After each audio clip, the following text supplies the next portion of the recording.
A lot of valuable opportunities right here surrounding us in different parts of this country, but we are unaware of these opportunities.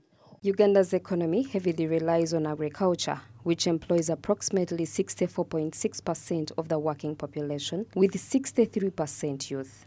Agro-industrialization has repeatedly been fronted, expecting that if fully exploited, it can significantly contribute to improved household incomes, with a basis laid in the National Development Plan and 2040 vision of transformation from subsistence to money economy.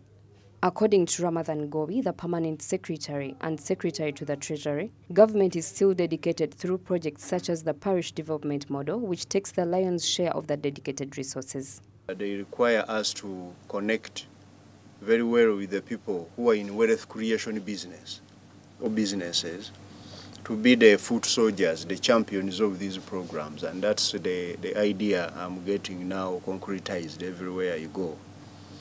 Instead of having government bureaucrats and politicians becoming implementers of wealth creation programs, we need to leverage the already, because already wealth creation is there. And that's why the GDP is growing. There are people who are doing these things.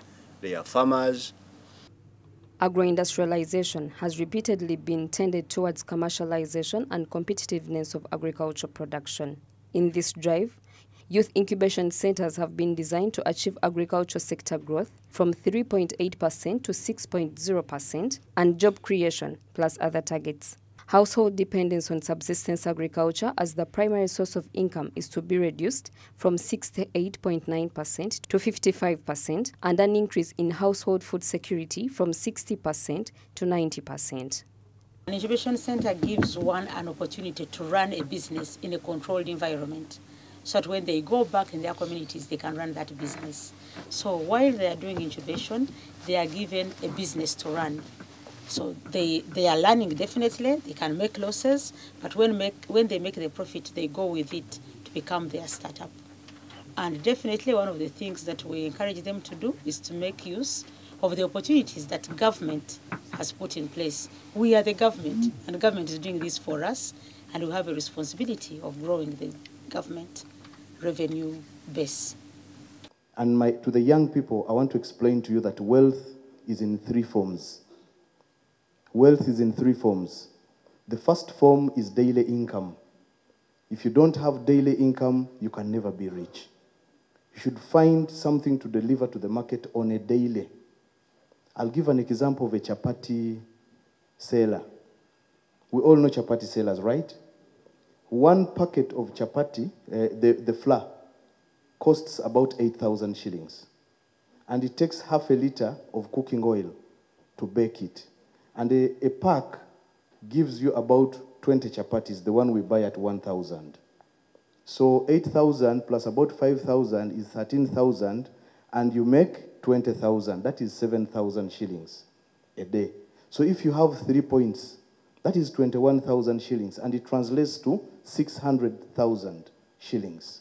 So that is daily income. To achieve the transformational goals, 10 acres of land have been gazetted for industrial parks tailored for small and medium enterprises, which can be freely used as incubation centers. Every industrial park, we are going to put the SME park, and UIA and other partners, we will put the building, put what is required, tailored in that region. For example, with support from UNDP, we are going to establish one in Kasese Industrial Park. And we are targeting SMEs that are in maize value chain, cocoa, coffee.